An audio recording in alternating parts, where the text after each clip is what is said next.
Eu gostaria de pedir para o senhor, para a gente começar, se o senhor puder apresentar um balanço sobre a bancada do PT no Senado, o que o senhor acha, o que a gente vê assim, em pauta nesse momento, e quais seriam as prioridades para o PT que estão em tramitação na casa, e também, se possível ainda, sei que são 3 coisas, né, numa pergunta só, e o que também seria a prioridade para o governo?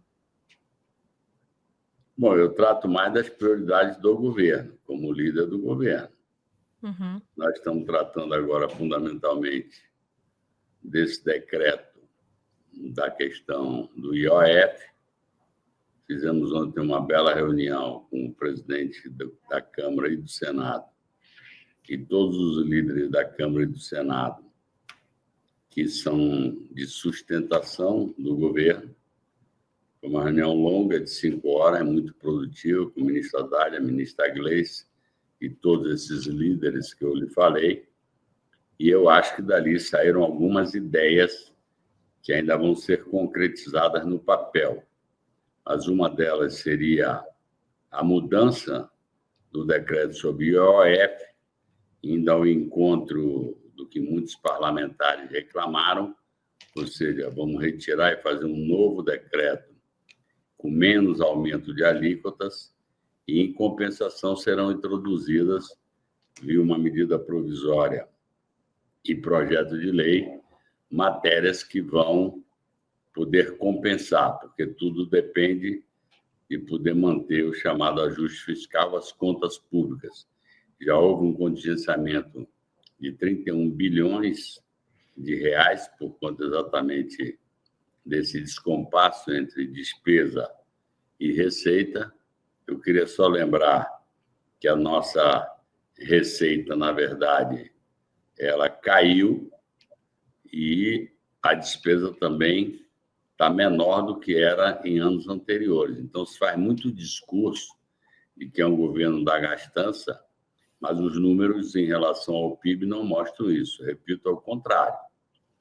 As despesas estão menores, mas há um descompasso com a receita que a gente tem. Então, eu digo comparando com períodos anteriores. Então, foi necessária essa medida. Saímos de lá com um grau de concordância razoável, é evidente que a medida ainda vem para cá. Então, essa é uma, eu diria, nesse momento, é a prioridade do governo central, é essa questão do decreto do IOF e outras medidas para fazer o equilíbrio de contas. Uhum.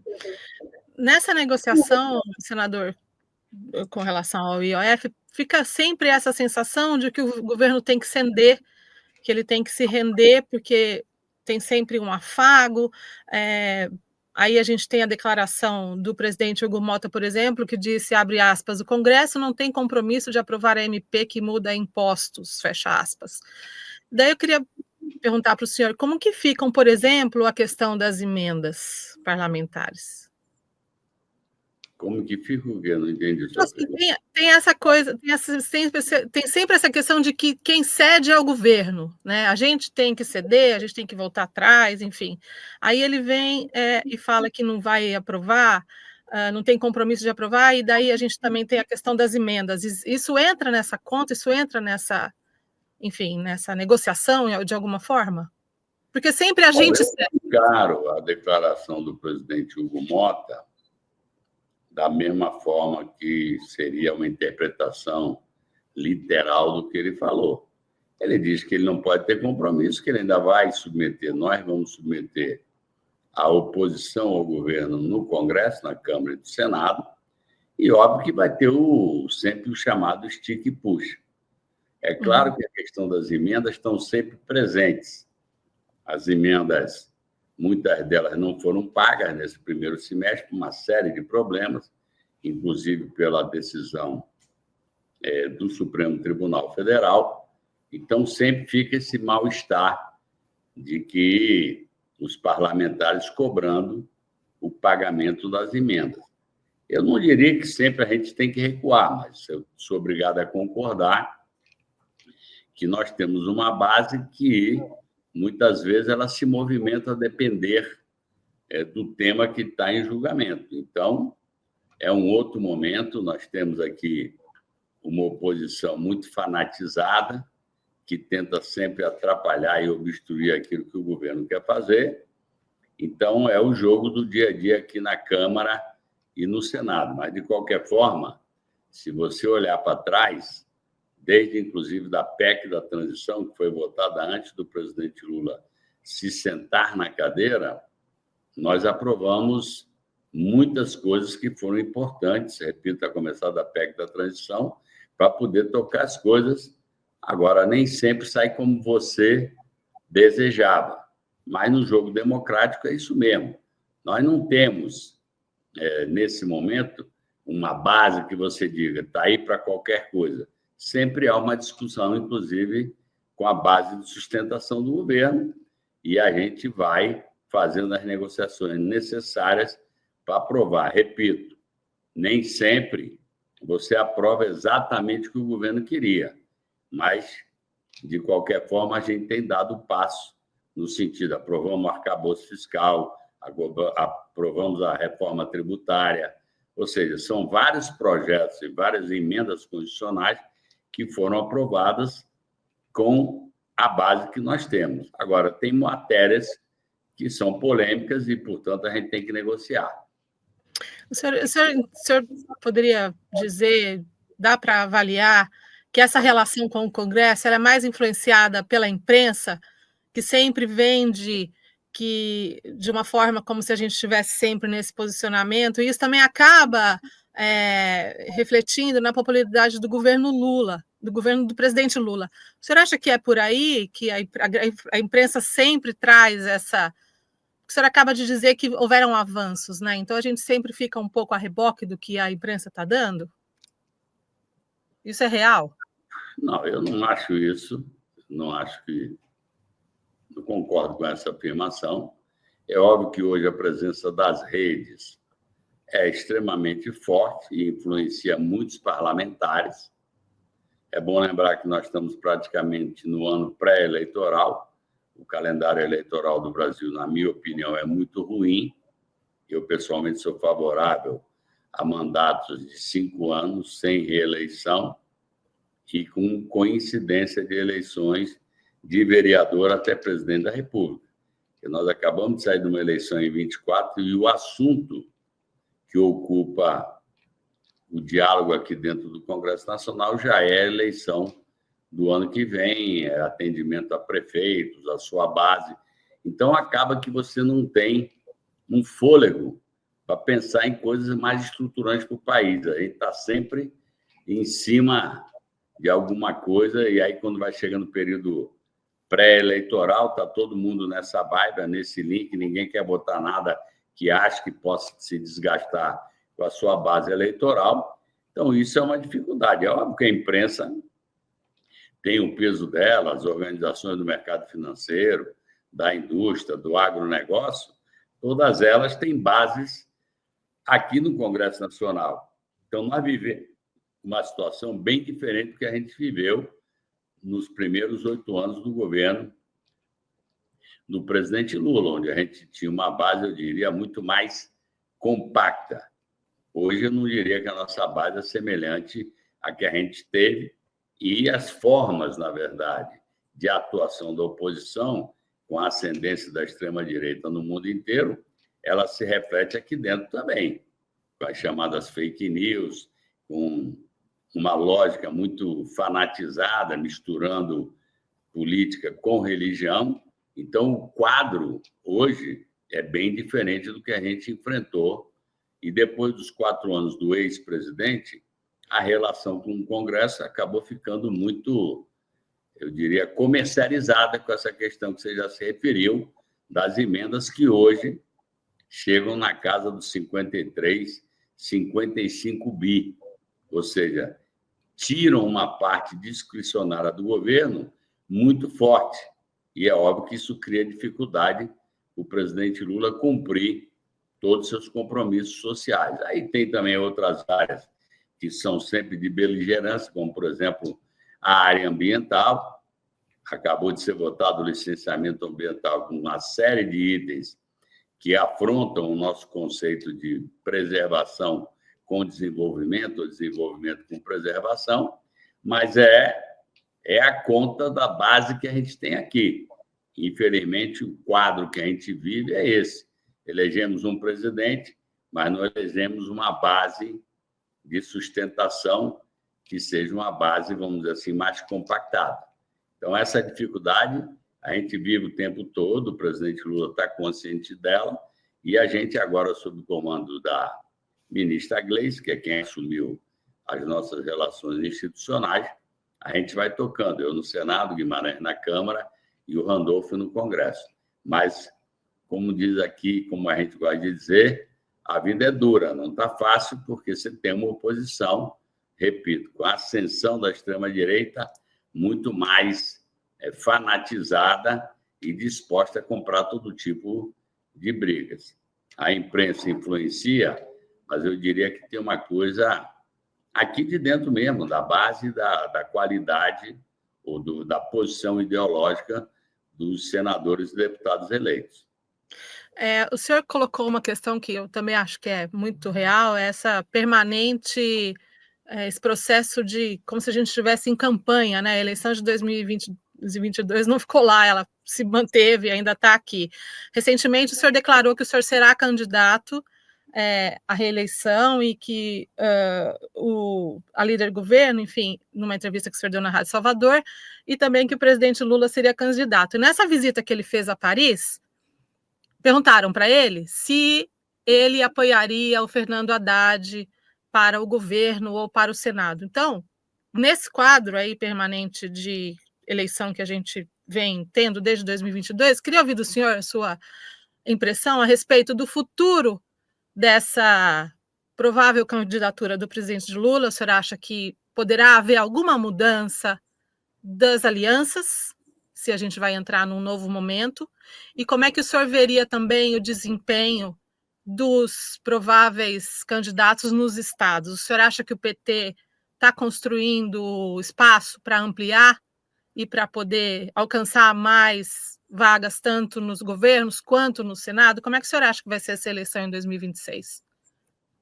Bom, primeiro eu acho que o presidente Lula é candidatíssimo à reeleição em 2026. Eu acompanho ele, converso com ele, eu diria que do ponto de vista de saúde, ele está muito bem, faz física todo dia, ou seja, ele está, na minha opinião, em ponto de bala para ser candidato. É evidente que a eleição, as convenções são daqui a um ano e um mês, julho, agosto do ano que vem, então tem muita água para rolar. Mas, para mim, a fotografia, quando me perguntam, e o plano B? Eu digo, eu não trabalho com plano B. Só existirá plano B se o presidente Lula resolver declinar de ser candidato. Eu não vejo essa possibilidade nesse momento. Sobre as alianças, é como eu lhe falei, hoje o Brasil vive uma polarização entre a nossa posição e a posição do grupo vinculado ao ex-presidente, ou seja, uma extrema-direita, repito, fanatizada, que usa muito o advento das redes para espalhar uma série de mentiras virtuais, e os partidos também estão muito divididos nacionalmente. O mesmo partido, eu prefiro não citar nomes para não ter ruído, mas um mesmo partido no Nordeste tem uma posição e, às vezes, no Sul-Sudeste tem outra posição.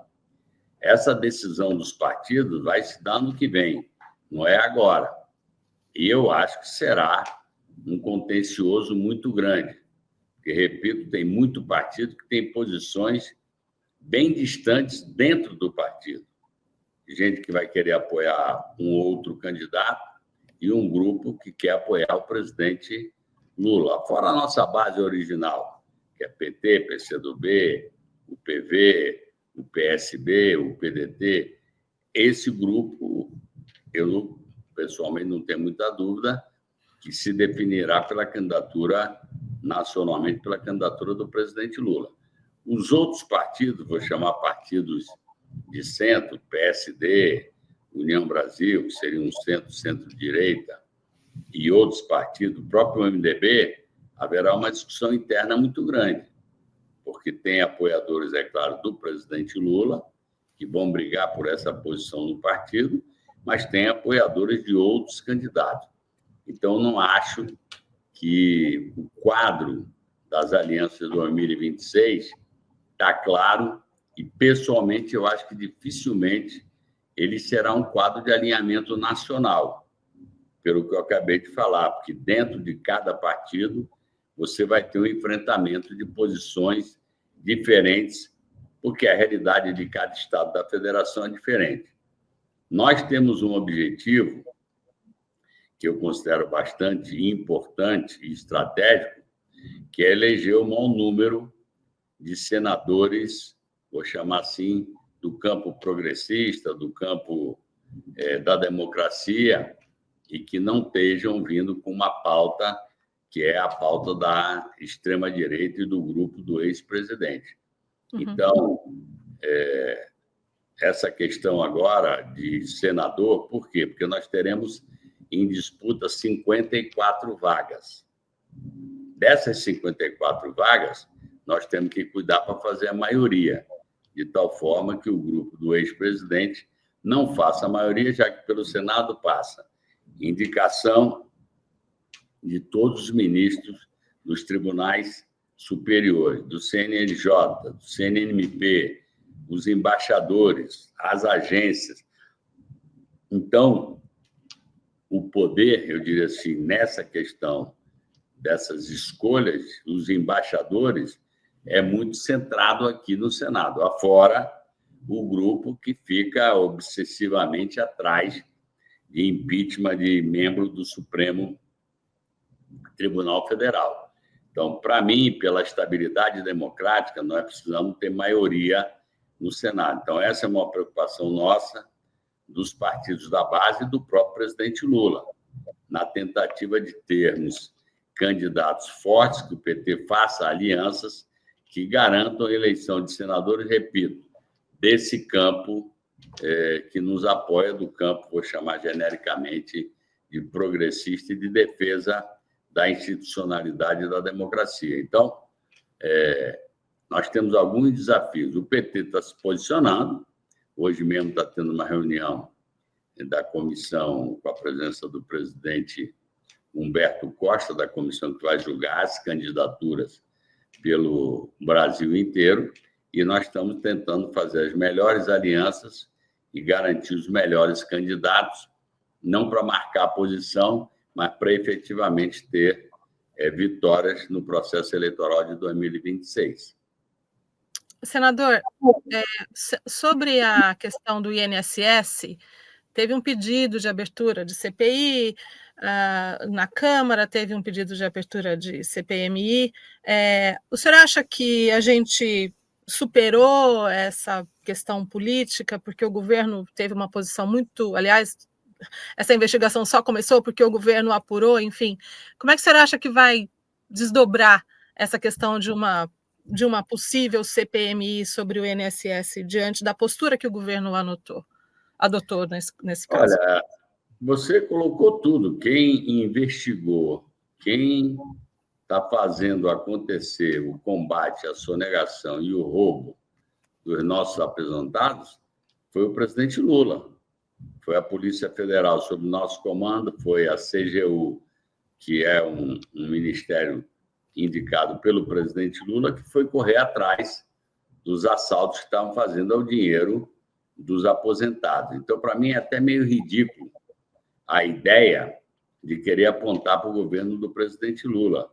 Eu pergunto, quer dizer que quem investigou e revelou a fraude é que são os culpados? Lembrando que 11 entidades, na minha opinião, entidades artificiais, são responsáveis por 90% do rombo e do assalto aos aposentados. Curiosamente, essas entidades foram constituídas no período do governo anterior, não do nosso. É óbvio que eles vinham executando e adentraram o nosso governo. Quando nós recebemos a denúncia, alguns dizem que demorou demais, é porque ninguém faz uma investigação dessa da noite para o dia. Tem sigilo das investigações, para você quebrar um sigilo telefônico ou fiscal ou bancário de alguém, você depende de ordem judicial. Então, é demorado mesmo, até porque o esquema alcançava o Brasil inteiro. Hoje existem, se não me engano, 12 ou 13 processos abertos em relação ao tema do assalto aos aposentados. Então, a CPI é porque a oposição está sempre disposta a fazer o barulho. Eu acho que ela perdeu o fôlego, mas não acho que está morta o assunto. Existem alguns membros da nossa base que dizem, olha, melhor, a gente tem maioria, vamos nomear os nossos membros da CPI e vamos enfrentar a CPI e mostrar efetivamente o que aconteceu, até porque a gente não tem medo da investigação, já que, repito, nós é que começamos a investigação agora. Você me pergunta, o governo gosta de CPI, CPMI? Não gosta, porque você tira o foco daquilo que é principalidade para o governo, para a população e para o país, para ficar fazendo uma coisa que me permita chover no molhado. Porque quem investigou, quem tem os dados, é a Polícia Federal e a CGU. Então, a CPMI, por exemplo, se instalada, ela vai investigar em cima do trabalho que já foi feito pela Polícia Federal e CGU. Então, ele acaba virando muito mais, que é o que parte da oposição ou a oposição quer, um palanque político do que uma verdade, uma vontade de chegar à verdade dos fatos, que a verdade dos fatos está chegando pela investigação da Federal. Tem bloqueio de bens, tem prisão de gente, tem inquérito aberto. Eu não sei qual é a serventia de abrir uma CPMI quando a investigação que interessa já está acontecendo. Estamos trabalhando nisso, vamos ver qual é a obsessão, ou a forma como a oposição vem em cima disso, mas nós não temos medo. Não queremos, não interessa a governo nenhum uma CPI, uma CPMI, que vai, na verdade, consumir energia que, para mim, tem que ser gasta exatamente na busca do equilíbrio fiscal, na busca de novos programas sociais, na busca do crescimento e desenvolvimento do Brasil. Então, para mim, é uma perca de tempo. Não vejo, sinceramente, nenhuma novidade a ser revelada, a não ser o barulho de fazer uma CPI para criar palanque eleitoral ou palanque político. Essa é a minha opinião, mas eu quero insistir. Quem investigou e quem continua investigando é o nosso governo. Então, para nós, não temos medo de nenhum tipo de esclarecimento da investigação. Qual é a sua expectativa, senador, sobre o relatório da CPI das bets, que também vai sair essa semana? Olha, deixa eu dizer uma coisa para você. Eu não sou muito de assinar CPI. Eu fui o deputado primeiro a propor a CPI dos anões do orçamento. Depois que acabou com a cassação de uma série de deputados federais à época que manipulavam o orçamento. Bom, depois disso, eu passei a ver que muitas das CPIs são pedidas exatamente com o objetivo de fazer um palanque eleitoral e não de uma investigação mais aprofundada. Nós tivemos a CPI da Covid, que prestou um serviço à nação brasileira, porque é uma situação totalmente diferente. Na questão da Covid, na falta de respirador, de oxigênio, de vacina, de tudo, nós tínhamos um governo que, além de não recomendar a vacina, totalmente negacionista em relação a algo que o mundo inteiro estava adotando, foi um governo que atrapalhou a compra, que inventou vacina que não tinha efeito nenhum. Então, como o próprio governo não investigou, a CPI, naquele caso, cumpriu um papel fundamental de esclarecer para o povo brasileiro, para a imprensa, para todos, o que era a postura do ex-presidente e do ex-governo brasileiro. Então, aí tinha sentido. Vou repetir, no caso seja da CPI, CPMI, da questão dos aposentados ou das bets, eu não sei muito bem onde é que vão chegar. A verdade é que nós já aprovamos semana passada uma limitação muito forte, que foi para a Câmara dos Deputados agora, no sentido da propaganda das bets. E ontem, inclusive, esse assunto apareceu na reunião que nós tivemos na residência oficial da Câmara dos Deputados, que é um eventual aumento dos impostos sobre o lucro das bets e também uma forma de buscar e tirar do ar as bets ilegais e irregulares que existem ainda funcionando no Brasil, que elas, na verdade, só negam tudo.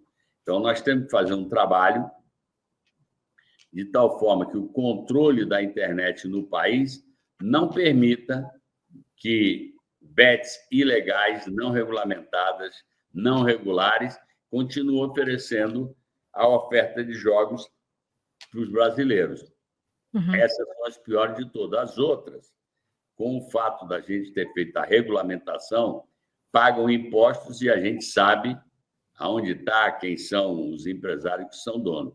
Então, nesse sentido, eu não sei muito bem o que será a conclusão, eu não participo da CPI das bets.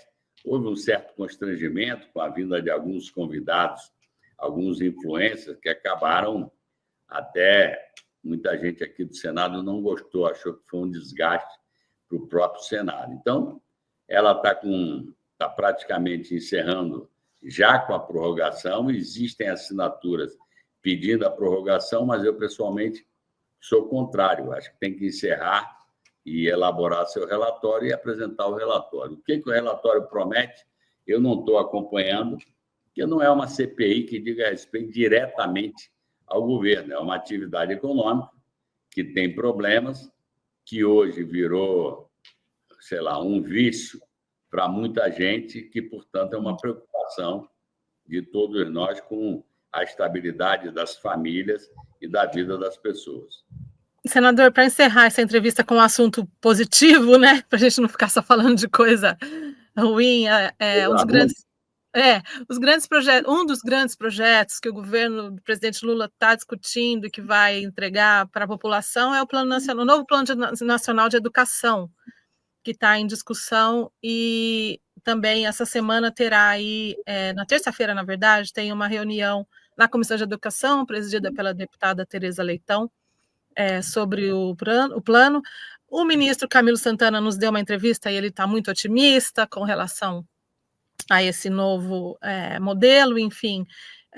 E o senhor já foi governador, eu queria ouvir, assim, qual a sua avaliação sobre esse projeto, se o senhor está envolvido nessa questão e como é que o senhor acha que isso vai ser tratado, se a gente vai conseguir avançar aí nessa questão que é tão cara ao nosso governo, enfim, ao Partido dos Trabalhadores. Para encerrar, muito obrigada também pela sua presença. Deixa eu me dizer, Fernanda, é evidente que para nós é uma questão fundamental, é algo que está na ordem do dia do presidente da República, do ministro Camilo, está aqui no Senado e eu, pessoalmente, acho que tem muita chance dele avançar e ser aprovado, porque todo mundo fala que precisa dar prioridade à educação e, portanto, nós já lançamos o pé de meia para acabar, em parte, com a evasão das pessoas, de estudantes que têm um poder aquisitivo menor e que precisam de um aporte para poder se manter. Isso foi feito, o pé de meia cresce e atende um número muito grande de estudantes. No caso do Plano Nacional de Educação, como você disse, a senadora Tereza Leitão, ela é a presidente da Comissão de Educação e eu acho que está em boas mãos, porque ela é uma pessoa dedicada à educação. Eu acompanho tudo como líder do governo, que é do interesse do governo. Mas nessa fase, vamos dizer, está mais a cargo dela, de outros membros nossos da base que trabalham esse tema, e eu vou acompanhando, também supervisionando, mas eu pessoalmente considero, respondendo diretamente a sua pergunta, que nós temos uma chance muito grande de aprovar o Plano Nacional de Educação aqui.